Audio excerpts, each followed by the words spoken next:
Hello viewers. सो मैं काफ़ी लंबे टाइम से मेहनत कर रहा हूँ, अपने करियर को बनाने की पूरी कोशिश कर रहा हूँ। सो मैं जैसे देख पा रहा हूँ लोग काफ़ी परेशान हैं, कैंडिडेट्स जॉब ढूंढ रहे पर उन्हें जॉब नहीं मिल रही है। सो मैं सोचा क्यों ना मैं इतने दिनों से जो मेहनत कर रहा हूँ और जो मैं चीज़ें सीखा हूँ, प्रमोशन लिया हूँ और अब कहीं ना कहीं मैं अपने लाइफ में ओवरऑल सेटिस्फाइड हूँ, पर अभी भी मुझे बहुत आगे जाना है। सो ये मैं अपनी जर्नी शेयर करूँ ताकि आपको पता चले कि आपको किस तरह से अपने करियर स्टार्ट करना है और कैसे कैसे स्टेप बाय स्टेप आपको आगे बढ़ना है। ये मैं पहली वीडियो बना रहा हूँ और अगर ऑडियंस को वीडियो पसंद आती है तो मैं इसका सीरीज लेकर आऊँगा, आपको एक एक करके सारी चीज़ें बताऊँगा अपने सक्सेसफुल करियर बनाने के लिए। आज के इस वीडियो में हम देखेंगे कि छोटी से छोटी जॉब से किस तरह से जो है हम अच्छे लेवल पे जा सकते हैं। अगर आप एक ग्रेजुएट है, अगर आप 12th पास है तो आपके पास बहुत सारी अपॉर्चुनिटीज़ है, बस आपको अपने कुछ स्किल्स को बेटर करने हैं और उसके साथ साथ आपको प्रोसेस जानने हैं। ये वीडियो काफ़ी इंपॉर्टेंट होने वाली है। आपको यहाँ से हो सकता है आपके लाइफ के लिए एक बहुत अच्छा जो है एक नया आपको रास्ता मिल जाए, एक नई राह मिल जाए ताकि आप अपने करियर को चेज कर पाए। चलिए मैं अपने वीडियो को स्टार्ट करता हूँ।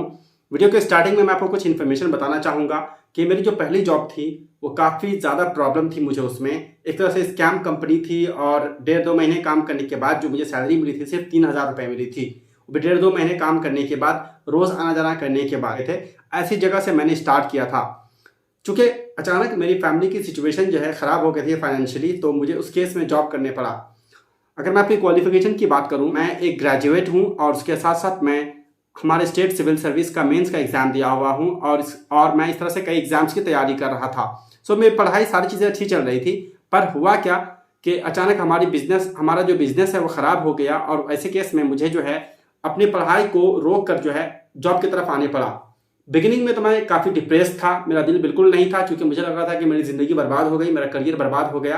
पर जब मैं यहाँ पर आ गया तो मैं सोचा कि क्यों ना इसके बारे में मैं मालूम करूँ कि प्राइवेट जॉब कैसे होता है, कॉर्पोरेट वर्ल्ड किस तरह से काम करती है और इसमें कामयाबी होने का चांसेस है या नहीं। फिर मैं फाइनली एक कंपनी ज्वाइन किया जहाँ पर मैं अमेजोन के लिए काम करता, थर्ड पार्टी में। एक्सपीरियंस काफ़ी ख़राब था पर चीज़ों को जानने के लिए, समझने के लिए बहुत अच्छा था। पर वहाँ पर मैं जो कुछ चीज़ें नोटिस किया हूँ मैं आपको बताना चाहूँगा कि फ्रेशर्स और ख़ास करके जो कॉल सेंटर, बीपीओ ऐसे लाइन में जो कैंडिडेट्स होते हैं वो ज़्यादातर एकदम सीरियस नहीं होते हैं, टाइम पास करने आते हैं। अगर आप कुछ ऐसा सोच के काम कर रहे हैं तो आपके लिए कुछ करना मुश्किल रहेगा। जैसे कि मेरी पहली जॉब जो थी जिसके बारे में मैं अभी आपको बताया हूँ, मैं वहाँ पर जब ट्रेनिंग ले रहा था तो मैं ट्रेनिंग में चीज़ों को समझना चाह रहा था और मैं थोड़ा बहुत पढ़ता था, थोड़ा बहुत नोट्स बनाता था। तो लोग मेरा मजाक उड़ाते थे कि यार क्या तुम यहाँ भी आके पढ़ने लगे, तुम यहाँ भी आकर जो है अपने बुक लेके बैठ जाते हो, ऐसे कौन करता है, चिल करो, मज़े करो। तो दोस्तों मैं मज़े तो कर रहा था पर मैं प्रोसेस को समझने की कोशिश कर रहा था। अगर आपका भी कुछ ऐसा एम है, अगर आपका ऐसा कुछ लक्ष्य है और आपके पास बहुत अच्छा स्टार्ट करने का जरिया नहीं है तो आप यहाँ से ज़रूर स्टार्ट कर सकते हैं और अपने करियर को बहुत अच्छे अंदाज में बना सकते हैं। सबसे पहली बात मैं आपको जो बताना चाहूँगा यहाँ पर कि जब मैं स्टार्ट किया था तो कहीं ना कहीं मैं अपने आप को इन्फीरियर फील कर रहा था कि मैं कस्टमर सपोर्ट जैसी छोटी जगहों से स्टार्ट कर रहा हूँ। पर मैं आपको एक बात बताता हूँ, मेरे लाइफ का एक चेंजिंग पॉइंट था जब मैं इस चीज़ को रिसर्च करने लगा कि करियर जो है कॉल सेंटर से हम क्या क्या ऑप्शन है हमारे पास, क्या हम बना सकते हैं। तो मुझे मालूम हुआ कि कुछ बड़े बड़े जो सीईओज हैं, स्टार्टअप्स के फाउंडर्स हैं, वो लोग जो है अपना पूरा करियर जो है स्टार्ट किया है कॉल सेंटर से ही। क्योंकि कॉल सेंटर में काम करने से आपके पास कई सारे अच्छे स्किल्स आ जाते हैं जो आपके लिए लाइफ में हमेशा काम आता है। नंबर 1 कम्युनिकेशन स्किल, उसका पार्ट है सॉफ्ट स्किल। आप कन्विंस करना सीखते हैं, आप प्रेशर को हैंडल करना सीखते हैं, आपके पास पेशेंस तो होना ही होना है। अगर आप कॉल सेंटर में आपने काम किया है तो आपके पास बहुत ज़्यादा पेशेंस आ जाएंगे। और ये सारे ऐसे स्किल्स हैं, इसके अलावा और भी बहुत सारे स्किल्स आप सीखते हैं। ये सारे स्किल्स हर जगह पे आपको काम आते हैं, चाहे वो जॉब में हो, पर्सनल लाइफ में हो, हर जगह पे आपको काम आते हैं। तो अगर आप इन चीज़ों को सीखते हैं तो आपका जो करियर आगे जाने के लिए बहुत अच्छा रहेगा।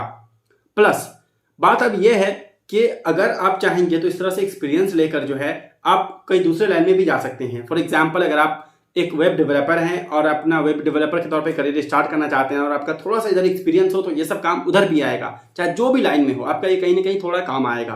ओके, तो चलिए हम लोग जानते हैं प्रोसेस क्या है। मेरी रिक्वेस्ट है कि सबसे पहले जो चीज़ आपको कोशिश करनी है वो आपका एक अच्छा झक्कास सा रेज्यूमे बनना चाहिए। मैं देखा हूँ फ्रेशर्स की सबसे बड़ी मिस्टेक, सबसे बड़ी खामी यही होती है कि वो एक ऐसा सीवी बनाते हैं, रेज्यूमे बनाते हैं जो बिल्कुल अनअट्रैक्टिव होता है और जो अगर मैं खुद रिक्रूटर रहूंगा ना तो उसको उठाकर ऐसे फेंक दूंगा, एचआर रहूंगा तो आपको करना क्या पड़ेगा, एक झक्कास आपको सीवी बनाना पड़ेगा, रेज्यूमे बनाना पड़ेगा। अगर आपको पता नहीं तो आप खुद से रिसर्च कीजिए, यूट्यूब पे रिसर्च कीजिए, गूगल पे रिसर्च कीजिए और अपने से बनाइए। या कर सकते हैं, मैं एक रेज्यूमे राइटर भी हूँ, आप मुझे दे सकते हैं, मैं आपका रेज्यूमे बना कर दूंगा। और जो चार्ज कुछ अगर आपको जानना है तो मैं मिनिमम रखता हूँ चार्ज। आप जो है इसके लिए मुझे इंस्टाग्राम या लिंक्डइन पे डायरेक्ट मैसेज कर सकते हैं, मैं आपका सीवी बनाकर दे दूंगा, काफ़ी अच्छा ऑप्टिमाइज, जिससे जो आपका सिलेक्शन का काफ़ी ज़्यादा चांस रहेगा। तो सबसे पहले आपको क्या करना है, एक बहुत ही अच्छा सा रेज्यूमे बनाना है, उसके लिए आपको अच्छे से रिसर्च करने हैं और ये बनाने के बाद जो आपको जॉब ढूंढना स्टार्ट करना पड़ेगा। अब यहाँ पर मैं एक बात आपको बताते चलता हूँ कि मेरे पास कई सारे कैंडिडेट्स कॉन्टैक्ट करते हैं, मेरे अपने जान पहचान के लोग भी कॉन्टैक्ट करते हैं और वो कहते हैं मेरे लिए एक जॉब ढूंढ दीजिए। एक जॉब ढूंढना किसी के लिए ये काफ़ी मुश्किल है। क्यों? क्योंकि एक जॉब अगर मैं आपको कोई एक जो अपॉर्चुनिटी अगर उसके बारे में बताऊंगा तो ज़रूरी है उसमें आपका हो जाएगा। हो सकता है सिलेक्शन आपका ना करे, हो सकता है सिलेक्शन के बाद भी आपको रिजेक्ट कर दे, हो सकता है आपके जो सीवी को उठाकर फेंक दे, बहुत सारी सिचुएशन हो सकती है। तो ऐसे में करना क्या पड़ेगा, आपको मार्केट को रिसर्च करना पड़ता है, चीज़ों को जानने पड़ता है और मल्टीपल प्लेसेस में आपको अप्लाई करने पड़ते हैं। तो इन सब के लिए मेरे पास इतना टाइम नहीं है कि आपके बेसिस पे मैं बैठ कर रिसर्च करूं, और ये इम्पॉसिबल है कि आपका ये काम को कोई एक बंदा, कोई दूसरा बंदा कर सकता है। इसको सिर्फ एक ही बंदा कर सकता है और वो आप हैं। हाँ, अगर आप मुझसे गाइड के लिए पूछेंगे तो मैं हमेशा तैयार हूँ, और गाइड के लिए अगर आप मुझसे पूछेंगे तो सिर्फ एक ही चीज़ है जो आपकी लाइफ को बदल सकती है। करियर के बारे में अगर मैं बात करूंगा वो है आपका लिंक्डइन। आप खुद से लिंक्डइन पर जाइए, लिंक्डइन को समझिए लिंक्डइन क्या है। अगर अभी तक आप लिंक्डइन यूज नहीं करते हैं तो बहुत बड़ा जो है आपका नुकसान हो रहा है। आप जल्दी से जल्दी लिंक्डइन पे आइए। अगर आपको अपनी जिंदगी बदलनी है, अगर आपको अपना करियर बनाना है तो आप लिंक्डइन पे आइए। ये सारी चीज़ें मैं लिंक्डइन से ही सीखा हूँ। और मैं आपको क्यों बता रहा हूँ इन सब चीज़ों के बारे में, क्योंकि मैं आज ऐसी जगह पर हूँ जहाँ से मैं काफ़ी अच्छा कमा रहा हूँ। साइड से मैं फ्रीलांसर के तौर पे भी काम कर रहा हूँ, वहाँ से भी कुछ चीज़ें कमा रहा हूँ और मुझे पता है मुझे आगे क्या करना है। मैं अभी भी अपनी स्किल को डेवलप कर रहा हूँ। तो पहला प्रोसेस ये रहेगा। अब इस बीच में अगर आपके लिए पॉसिबल हो तो कुछ फ्री कोर्सेज कीजिए, कुछ नए नए स्किल सीखिए आप, जो आप वहाँ पर मेंशन कर सकते हैं। इसका भी मैं आपको प्रोसेस आगे बताऊंगा। अगर आप लोग को जानना है तो मुझे बताइएगा कि कैसे आप जो है फ्री में अच्छे अच्छे कोर्सेज कर सकते हैं जो आपको जो है रिक्रूटर्स को अट्रैक्ट करता है आपके तरफ में। तो आपको ये करना है। और जब आपको एक जॉब मिल जाती है तो अब आपके लिए कुछ प्रोसेस रहेंगे। आई नो जॉब ढूंढना थोड़ा लेंथी है, थोड़ा टाइम लगेगा, स्पेशली फ्रेशर के लिए। पर अगर आप लगे रहेंगे तो एक जॉब पाना कोई मुश्किल काम नहीं, उसके बहुत सारे वेज है। ये वीडियो काफ़ी लंबा हो जाएगा, मैं ओवरऑल चीज़ों को लेकर चल रहा हूँ, इसलिए मैं स्पेसिफिक चीज़ को डिस्कस नहीं कर रहा हूँ। पर अगर आपको जानना है कोई भी प्रोसेस तो आप वीडियो कमेंट करके कहिएगा, मैं उस पर एक अलग सा वीडियो बनाऊंगा। तो आपको क्या करना है, एक जॉब ढूंढनी है। नाउ एज अ फ्रेशर आपको एक बहुत अच्छी जॉब नहीं मिलेगी, आपको एवरेज या बिलो एवरेज जॉब मिलेगी। सो अगर आप कहीं पे ऐसी जगह पे आपको अपॉर्चुनिटी मिलती है जो बिलो एवरेज और आप काम कर रहे हैं तो उसके साथ साथ आप फिर से नया अपॉर्चुनिटी ढूंढना स्टार्ट कर दीजिए। या ठीक ठाक है, बिलो एवरेज है या बस सेटिस्फैक्टरी है आपका कोई हद तक, तो आप वहाँ पर, मेरी रिक्वेस्ट रहेगी ऐसे केस में आप 1 साल कंप्लीट कीजिए। जैसे मैं अमेजोन के साथ, जब मैं अमेजोन के पास गया तो मुझे कंपनी काफ़ी अच्छी लगी, सब चीज़ ठीक था, बस वहाँ पर मुझे एक ही प्रॉब्लम थी कस्टमर से। कस्टमर बहुत बेकार आते थे। तो मैं जब देखा कि काफ़ी अच्छी कंपनी है, टीम काफ़ी अच्छी है, तो वहाँ पर मैं चुपचाप बैठे 1 साल कंप्लीट किया। और जैसे ही मेरा 1 साल कंप्लीट हुआ मैं नई अपॉर्चुनिटीज़ ढूंढने लगा। फाइनली जब मेरा 1 साल 4 मंथ हुए तो मुझको एक बहुत अच्छी अपॉर्चुनिटी मिल गई और फिर वहाँ से मैं अपने करियर को जो आगे स्टार्ट किया। तो ऐसे आपको करना है, आप जहाँ पर भी जाएंगे वहाँ 1 साल कंप्लीट करेंगे। उसके पीछे सबसे बड़ी रीज़न ये होती है कि अगर आपका 1 साल से कम का कहीं पे एक्सपीरियंस होता है तो आपको एज अ फ्रेशर माना जाता है, आपको एज अ फ्रेशर ट्रीट किया जाता है। फॉर एग्जाम्पल अगर आपने 11 महीने कहीं पर काम किया है तो आप फिर भी फ्रेशर ही रहेंगे। हाँ, अगर आप कहीं पे 12 महीने कंप्लीट कर लेते हैं तब आपका एक्सपीरियंस कहा जाएगा।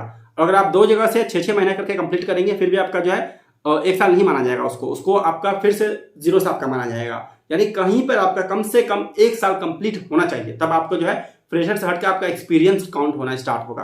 तो जैसे आपका एक्सपीरियंस काउंट होगा ना, आपको करना क्या, आपको नए अपॉर्चुनिटीज ढूंढने हैं। आप रिजाइन नहीं करेंगे, आप इसी कंपनी में रहते हुए दूसरी जॉब ढूंढेंगे। इसके पीछे वजह यह है कि अगर आप इसी कंपनी में रहते हुए एक नई जॉब ढूंढेंगे और कहीं पे आप कहेंगे तो कंपनी आपसे ज़रूर पूछेगी कि अगर आप जॉब कर रहे हैं तो आपका जो है वहाँ पर कितना टाइम लगेगा नोटिस पीरियड के तौर पे। अगर आप मेंशन कर सकते हैं 1 मंथ। और अगर आपने रिजाइन नहीं किया है पहले ही तो कहीं ना कहीं आपको एडवांटेज मिलेगा। कैसा एडवांटेज, वो कंपनी आपसे नेगोशिएट करेगी। फॉर एग्जाम्पल अगर आपने ऑलरेडी रिजाइन करते और अभी खाली बैठे हुए हैं तो कंपनी जो भी आपको सैलरी ऑफर करेगी आपको उसी पे मानना पड़ेगा। पर अगर आपने रिजाइन नहीं किया, अभी भी है, जॉब में हैं और नई अपॉर्चुनिटीज ढूंढ रहे हैं, तो यहाँ पर क्या कर सकते हैं, आप अपने हिसाब से आप कह सकते हैं अगर आप मुझे इतना दीजिएगा तभी मैं यहाँ अपना पेपर डाउन करूंगा, नोटिस पीरियड दूंगा और फिर उसके बाद मैं आपके पास आ जाऊंगा। नाउ यहाँ पर एक बहुत ही इंपॉर्टेंट चीज है जो मैं आपसे बताना चाहता हूँ, वो है सैलरी निगोशिएशन। मैं पहले सोचा करता था कि मैं रिक्रूटर्स को कैसे कहूंगा कि मुझे इतना नहीं, अगर आप 25 बोल रहे तो मुझे 45 चाहिए, शर्म आएगी मुझे। पर मेरा एक फ्रेंड है, मैं उसका बहुत शुक्रगुजार हूँ, थैंकफुल हूँ, हजरत अली उनका नाम है, उन्होंने मुझे सिखाया ये टैलेंट, ये स्किल कि सैलरी निगोशिएशन बहुत ज़रूरी है। आप कोई मार्केट में जाते हैं तो जगह जगह के हिसाब से आप प्राइस करते हैं सामान का, राइट, बार्गेन करते हैं। अगर कोई आप टाटा की दुकान में या बाटा की दुकान में घुसेंगे, शॉप में घुसेंगे, मॉल में, तो वहाँ पर आप नहीं करते हैं। पर अगर आप कोई नॉर्मल जगह से ले रहे हैं तो वहाँ पर अगर आप नहीं करते हैं बार्गेन तो आप बेवकूफ़ है, राइट। तो ऐसे ही होता है, बहुत सारी कंपनीज आपको कम ऑफर करेगी, तो वहाँ पर क्या करना है, अगर आप डिजर्व करते हैं तो आप जो है नेगोशिएट करेंगे और आपको जस्टिफाई करना पड़ेगा। नाउ इसके ऊपर भी एक अलग से वीडियो बन सकता है कि आप अपनी सैलरी को कैसे नेगोशिएट करेंगे, कैसे जस्टिफाई करेंगे। अगर जरूरत रहेगी तो बताइएगा, मैं उस पर एक अलग से वीडियो बनाऊंगा। ये करने के बाद जो है, जैसे आपको नई अपॉर्चुनिटीज मिलती है, आपको वहां पर स्विच करना है, नोटिस पीरियड देकर वहां पर मूव करना है। इन सब के लिए जो है कुछ चीजें आपको जानना पड़ेगा, जैसे कि मेरे हिसाब से अभी जो वहां पर भी आप जॉब कर रहे हैं, जैसे फॉर एग्जांपल अभी मैं जिस कंपनी में जॉब कर रहा हूं, तो मेरे जो है वहां पर जब रिक्रूटमेंट हो रहा था तो उस वक्त उन्होंने जो मेरे अंदर में कुछ स्किल्स पाए थे और इसलिए मुझे इस जॉब के लिए सेलेक्ट किए। और मुझे जो है पिछली जॉब से 100+ जो है % का जो है मुझे क्या मिला है, मुझे इंक्रीमेंट मिला है। सो अगर मैं नेक्स्ट जॉब में जाना चाहूँगा कहीं भी, तो मुझे अपने आप को इससे बेटर करना पड़ेगा और इसके लिए रोज़ मैं अपने स्किल को इम्प्रूव करता हूँ। इस मंथ में मैं कम से कम तो 4-5 कोर्सेस ऑलरेडी कंप्लीट कर चुका हूँ, सर्टिफाइड हूँ, नई नई चीज़ें सीख रहा हूँ, जैसे कि मैं कुछ प्रोग्रामिंग लैंग्वेजेस भी सीख रहा हूँ, थोड़े बहुत AI भी सीख रहा हूँ। इन तरह से चीज़ें जो है, टेक्निकल चीज़ें थोड़ी बहुत सीख रहा हूँ और सॉफ्ट स्किल तो मेरा स्ट्रॉन्ग पॉइंट है ही। तो इस तरह से अपने आप को आपको इम्प्रूव करते रहना है। इम्प्रूव करते करते जो है आप देखिएगा आहिस्ता आहिस्ता अपने करियर में कैसे आगे बढ़ते हैं। अपॉर्चुनिटीज़ जो है हमेशा है, पर बात यहाँ पर क्या है कि लोगों को पता नहीं है। आई नो जॉब की कमी है, अपॉर्चुनिटीज़ कम है, फिर भी जिसको करना होता है, जिसको पाना होता है, वो पा लेते हैं। रिक्वेस्ट है कि आप इन सब चीज़ों पे ध्यान दीजिए और इन सब को अगर मैं कहूँगा शॉर्ट में आप कहाँ से सीखेंगे, तो उसका एक ही जरिया है, वो है लिंक्डइन। आप लिंक्डइन पे आइए, एक अच्छा सा प्रोफेशनल अकाउंट बनाइए। अगर कहीं पे प्रॉब्लम होती है तो आप मुझसे पूछिए या जाके सीधा यूट्यूब में सर्च कीजिए how to make a good LinkedIn account ऐसे करके, या how to make an attractive LinkedIn account आप बनाइए, वहाँ पर आइए। ये सारी चीज़ें जो मैं आपको बताया हूँ, ये मैं कहाँ से सीखता हूँ, लिंक्डइन पे सीखता हूँ। मेरी प्रोफेशनल लाइफ जो डेवलप हो रही है सिर्फ और सिर्फ लिंक्डइन से हो रही है, क्योंकि मैं लिंक्डइन पे बहुत एक्टिव हूँ। फेसबुक और जो भी सोशल मीडिया, इंस्टाग्राम, इन सबको मैं पॉइजनस मानता हूँ, हमारी लाइफ बर्बाद करने वाली है। जो आपकी लाइफ बना सकती है वो सिर्फ एक ही प्लेटफॉर्म है और वो है लिंक्डइन। प्लीज़ आप लिंक्डइन पे आइए, सबसे पहले आप यही काम कीजिए, फिर अपना जो है रेज्यूमे बनाइए और जॉब के लिए अप्लाई करना स्टार्ट कर दिए। लिंक्डइन पे आपको कई सारी जॉब्स मिल जाएंगी और फिर जॉब आहिस्ता आहिस्ता अपने लाइफ में आगे बढ़िए। तो चलिए मैं वीडियो को यहीं पे ख़त्म करता हूँ। Thank you very much.